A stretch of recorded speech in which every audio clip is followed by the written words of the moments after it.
ऐतिहासिक गाथा रमेदी माता तीर्थस्थानाची. पोर्तुगीज व्यापारी इसवी सन 1509 साली व्यापारासाठी भारतात आले आणि पुढे ते व्यापार करता करता वसईत येऊन स्थायिक झाले. 20 जानेवारी 1533 साली त्यांनी मुस्लिम राजवटीकडून वसई विभाग जिंकून घेतला व अशा प्रकारे वसईत पोर्तुगीजांचा अंमल सुरू झाला. पुढे आपला राज्यकारभार नीटपणे हाकता यावा म्हणून वसईच्या दक्षिण किनाऱ्यावर उल्हास नदीच्या मुखाशी त्यांनी एक भक्कम असा किल्ला बांधला. तोच वसईचा सुप्रसिद्ध संत सेबास्टियन किल्ला होय. या पोर्तुगीज राज्यकर्त्यांबरोबर मिशनरी देखील वसईत आले. त्यामध्ये फ्रान्सिस्कन, जेजुएट, डॉमिनिकन, ॲगस्टिनियन असे 4 मिशनरी संघ वसईत कार्यरत झाले. ख्रिस्ती मिशनऱ्यांनी ख्रिस्ती धर्माच्या प्रसाराबरोबर नवख्रिस्ती लोकांची आध्यात्मिक भूक भागविण्यासाठी वसईमध्ये 9 चर्चेस बांधली. त्यापैकी ख्रिस्तवासी फादर लोपो कार्डोसा यांनी 3 जानेवारी 1577 साली वसईतील या 6व्या ख्रिस्त मंदिराची पायाभरणी केली. श्रीमती ॲना ऑर्टिस या पोर्तुगीज भगिनींनी हे चर्च उभारण्यासाठी प्रथम मोठी देणगी दिली व अनेकांच्या दातृत्वातून ही वास्तू पूर्णत्वास आली. या ख्रिस्त मंदिराला रमेदी माता चर्च असे नाव कशावरून देण्यात आले? पोर्तुगीजकालीन कागदपत्रे व सरकारी दप्तरी नोंदणीनुसार रमेदी चर्च व आजूबाजूच्या परिसराला धवली हे नाव होते. या ठिकाणी 3 जानेवारी 1577 साली डॉमिनिकन संघटनेच्या धर्मगुरूंनी ख्रिस्त मंदिराची उभारणी केल्यानंतर या मंदिरात मरिया मातेच्या मूर्तीची प्रतिष्ठापना करण्यात आली. रमेदी मातेच्या आराधनेमुळे अनेकांच्या दुर्धर व्याधी, दुःख, कष्ट, समस्या यांचे निराकरण होऊ लागले. मनोकामना पूर्ण होऊ लागल्या. म्हणून या मातेची ही कीर्ती वसईतच नव्हे तर देशभर व जगभर पसरली. युरोपातून भारतात येणारे ख्रिस्ती प्रवासी, व्यापारी तसेच भारतातील प्रशासकीय सेवेतील मोठ्या हुद्द्यावर असणारे पदाधिकारी, सर्वसामान्य जनता या मातेच्या चरणी तिची करुणा भागण्यासाठी, तिला नवस बोलण्यासाठी येत असत. तसेच कार्य पूर्णत्वास जातास किंवा इच्छा सफल होताच दिलेल्या दानाबद्दल भाविक नवस फेडू लागले. पुढे रोग निवारण करणारी माता म्हणून तिची ख्याती पंचक्रोशीत पोचली. रेमेडियस म्हणजेच रोग निवारण करणारी या शब्दावरून इंग्रजी भाषेत रेमेडी असे म्हटले जाईल. पुढे या शब्दाचा अपभ्रंश होऊन मराठीत रमेदी आणि वसईच्या स्थानिक भाषेत रमेदीचे रमेद असे झाले व या ख्रिस्त मंदिराला रमेदी माता चर्च असे संबोधण्यात येऊ लागले. 16व्या शतकातील रमेदी माता चर्च व 18व्या शतकातील रमेदी माता चर्च याविषयी जाणून घेऊया. 1981 साली नव्याने बांधलेली आजची ही दफनभूमी आहे. त्या ठिकाणी जुन्या रमेदी माता चर्चची वास्तू होती. परंतु पोर्तुगीज काळामध्ये सुसंपन्न वसईवर मोगल, अरब व मराठे राजवटींनी भरपूर आक्रमणे केली. वसईतील संपत्तीच्या लूटमारीबरोबर अनेक ख्रिस्त मंदिरेही आगी लावून उद्ध्वस्त करण्यात आली. 1690 साली काकाजी नावाच्या एका दरोडेखोरांनी शेकडो गुंड व 400 सैनिक घेऊन रमेदी माता चर्चची लूटमार करून ते पूर्णपणे उद्ध्वस्त करून जमीनदोस्त केले. पुढे चिमाजी अप्पाने 1739 मध्ये पोर्तुगीजांबरोबर वसईचा तह केल्यानंतर या मंदिराची पुनर्बांधणी 1769 मध्ये आता जिथे चर्चची वास्तू आहे त्या ठिकाणी करण्यात आली. तोपर्यंत जुन्या चर्चच्या जागेच्या ठिकाणी डॉमिनिकन संघाच्या धर्मगुरूंचे एक प्रमुख मिशनरी केंद्र होते. ख्रिस्तवासी फादर इग्नेशियस नरोना यांच्या कालावधीत 1769 मध्ये रमेदी माता ख्रिस्त मंदिर पुन्हा भाविकांसाठी खुले करण्यात आले. थोडी माहिती जाणून घेऊया रमेदी चर्चच्या बाह्य भागाविषयी. जरा मान उंच करून पाहाल तर आपणास दिसतील 3 उंच मनोरे. उजवीकडील मनोऱ्यांमध्ये पोर्तुगीज कालीन लहान घाट व डावीकडील मनोऱ्यांमध्ये पोर्तुगीजकालीन मोठे घाट लावण्यात आले होते. यातील लहान घाट काही कालावधीनंतर दुसऱ्या चर्चला देण्यात आले, तर मोठे घाट अजूनही तिथेच आहे. मधील मनोऱ्यामध्ये दिसते ते कुमारी मरिया व एलिझाबेथ यांच्या ऐतिहासिक भेटीचे तैलचित्र. कुमारी मरिया आणि तिची मावस बहीण एलिझाबेथ यांच्या भेटीचा सण 31 मे रोजी असतो. म्हणूनच पूर्वी रमेदी माता चर्चचा सण 31 मे रोजी साजरा करण्यात येत असे. मुख्य भागी दिसतो तो ख्रिस्त राजाचा भव्य दिव्य पुतळा. आपणात जणू प्रभूकडे या असे सूचित करत आहे. चर्चच्या मुख्य गेटमधून प्रवेश केल्याबरोबर आपल्या नजरेस पडतो तो ब्रिटिशकालीन 1852 साली बांधलेला क्रूस. क्रूसाच्या उजवीकडे हिरव्यागार झाडाच्या गर्द सावलीत डोंगर माऊलीचा ग्रोटो आहे, तर डावीकडे ब्रिटिशकालीन बांधलेल्या संत वियानी आश्रमची वास्तू आहे. आश्रम जवळून थोडे पुढे चर्चकडे चालत आल्यानंतर रमेदी माता ग्रोटोची वास्तू आहे. उजवीकडे रमेदी माता सभागृह आहे.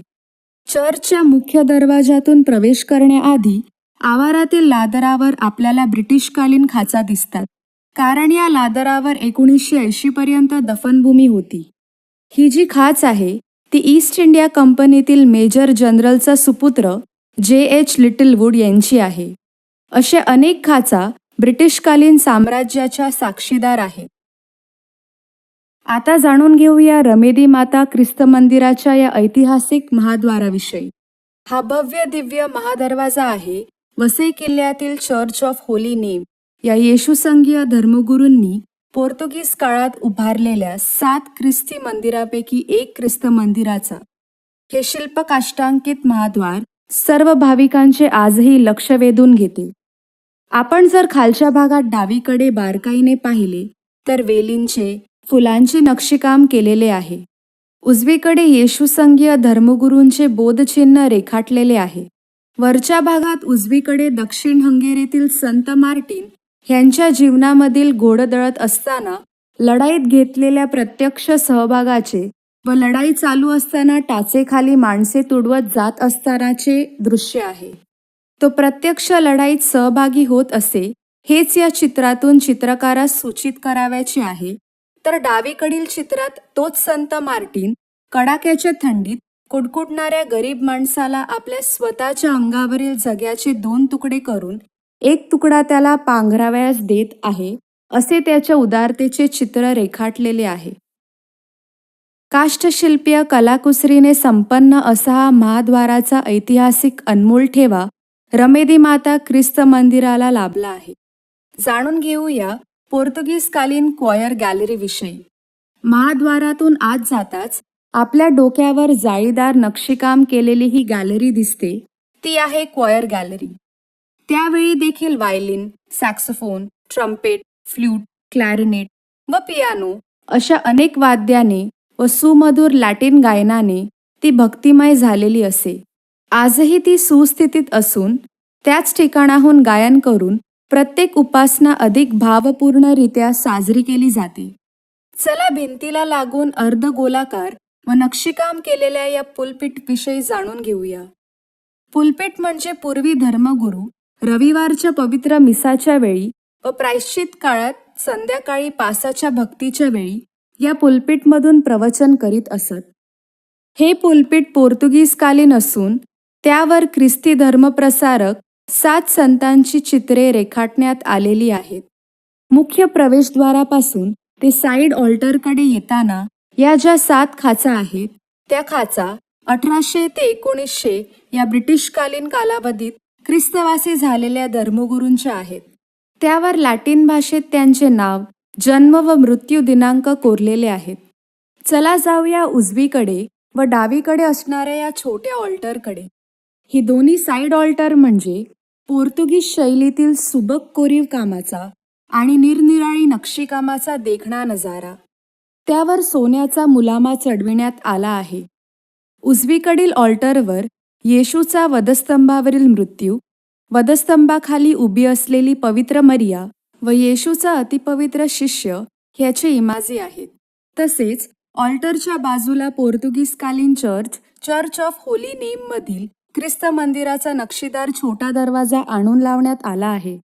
ज्यावेळी चर्चच्या मुख्य वेदीला 1945 मध्ये आग लागली होती, त्यावेळी उजवीकडील वेदीवर पवित्र मिस्सा बलिदान साजरे करण्यात येत असे. डावीकडील छोट्या ऑल्टरमध्ये सुखी मरणाचा आश्रयदाता संत जोसेफचा पुतळा असून तो 19व्या शतकात त्या ठिकाणी लावण्यात आलेला आहे. मुख्य वेदीकडे जाताना समोर छताकडे नजर फिरवली तर छतावरील भिंतीवर ऑइल पेंटने कॅनव्हसवरील मरियेच्या स्वर्गनयन सोहळ्याचे आकर्षक असे पेंटिंग आपणास दिसते. त्यावेळेचे प्रसिद्ध पेंटर व आर्टिस्ट स्वर्गवासी श्री फर्नांडो यांनी ही कलाकृती साकारली आहे. तर मोठ्या आर्कवर सर्व पिढ्या मला धन्य म्हणतील हे वाक्य रमेदीतील पाल्मार गावपरिवारातील स्वर्गवासी नेपोलियन डिसिल्वा यांनी लिहिलेले आहे. आता माहिती घेऊया चर्चमधील मुख्य अल्तारावरील या भव्य पवित्र वेदीची. 9 नोव्हेंबर 1947चा रविवारचा दिवस होता. त्या दिवशी मुळगाव चर्चचा वार्षिक सण असल्याने रमेदी चर्चचे फादर अँथनी मदिरा हे सणानिमित्त मुळगाव चर्चमध्ये गेलेले होते. त्यावेळी अल्तरच्या मागच्या बाजूने माऊलीच्या इमाजीकडे जाऊन मेणबत्त्या लावण्याचे व नैवेद्य चढवण्याची सोय होती. त्यातील एखादी मेणबत्ती दुपारच्या 2च्या सुमारास आडवी होऊन वेदीवरील लाकडाला आग लागली. लाकडाला तैलरंग असल्याने बघता बघता आगीच्या ज्वाला भडकल्या व संपूर्ण ऑल्टर आगीच्या भक्षस्थानी पडले. रमेदी चर्चच्या कुंपणाला लागूनच ख्रिस्तवासी झुझू चौधरी हे राहत होते. त्यांनी धुराची लोट पाहिल्याबरोबर तात्काळ देवळामध्ये येऊन जोरजोराने घंटानाद सुरू केला. त्यामुळे घंटानाद ऐकून आजूबाजूच्या परिसरात राहणारे ख्रिस्ती बांधव व अन्य धर्मीय बांधवही आग आटोक्यात आणण्यासाठी मदतीला धावले. आजपर्यंत आपले रक्षण व रोगनिवारण करणारी आपली रमेदी माता आगीच्या भक्षस्थानी पडलेली पाहून अनेक बाया मुले हंबरडा फोडून रडू लागली. वेदीचा मुख्य गाभारा व त्यातील पोर्तुगीज काळापासून जगप्रसिद्ध असलेली रमेदी मातीची मूर्ती जळून खाक झाली होती. पुढे ख्रिस्तवासी रेव्हरंड फादर सेबॅस्टियन वाज व सहाय्यक धर्मगुरू ख्रिस्तवासी रेव्हरंड फादर फिलिप तवारिस यांनी लोकांकडून आर्थिक सहाय्य मिळवून मुख्य वेदीचे काम आणि वरच्या छताचे काम हाती घेतले. पूर्वीप्रमाणे भव्य ऑल्टर वेदी पुनर्प्रस्थापित करणे अशक्य होते. म्हणूनच मुंबईतील भुलेश्वर येथील जुने बिशप हाऊस कुलाबा येथे हलविण्यात आल्यावर तेथील चर्च बंद करण्यात आले होते. त्याची ही वेदी प्रथम सेंट थॉमस चर्च सांडोर ख्रिस्त मंदिरामध्ये बसविण्यासाठी आणली गेली होती. परंतु त्या मंदिराचा गाभारा लहान असल्यामुळे तत्कालीन बिशपांच्या सल्ल्याने ती वेदी रमेदी माता चर्चमध्ये आणून ख्रिस्तवासी फ्रान्सिस नरोना, ख्रिस्तवासी लॉरेन्स नरोना, ख्रिस्तवासी पास्कल दीस व त्यांच्या हाताखालील अनेक सुतारांनी वर्षभरातच ही पवित्र वेदी गाभाऱ्यात बसवण्याचे काम पूर्ण केले. या ऑल्टरमध्ये आता ही जी रमेदी मातेची नवीन मूर्ती दिसत आहे ती गिरीज येथील ख्रिस्तवासी रेनॉल्ड सिक्वेरा यांनी आपले सारे कसब पणाला लावून घडवली व तिची प्रतिष्ठापना मुख्य ऑल्टर वेदीवर वर्षभरातच करून भाविकांसाठी मिस्सा बलिदान मुख्य पवित्र वेदीवरून साजरे करण्यात येऊ लागले. रमेदी धर्मग्रामात धर्मगुरूंची धर्मभगिनींची जणू खाणच होती. या धर्मग्रामातून 2 बिशप, 27 धर्मगुरू व 48 धर्मभगिनी प्रभूच्या मळ्यात सेवा करण्यासाठी गेल्या आहेत. रमेदी माता चर्चच्या धर्मग्रामात आजपर्यंत 42 प्रमुख धर्मगुरूंनी व 26 सहाय्यक धर्मगुरूंनी आपले योगदान या धर्मग्रामाच्या आध्यात्मिक उन्नतीसाठी दिले आहे. सर्व कार्यरत धर्मगुरूंना त्यांच्या प्रेषितीय कार्यासाठी समस्त रमेदी ग्रामस्थांतर्फे कृतज्ञतापूर्वक प्रार्थनामय सदिच्छा देत आहेत. मृत धर्मगुरूंना प्रभू परमेश्वराठाई त्यांना चिरंतन शांती लाभावी म्हणून प्रार्थना करून आजच्या या रमेदी माता चर्चच्या ऐतिहासिक वारशाची जपवणूक आम्ही अखंड करत राहू असे आश्वासन देत आपली रजा घेत आहोत.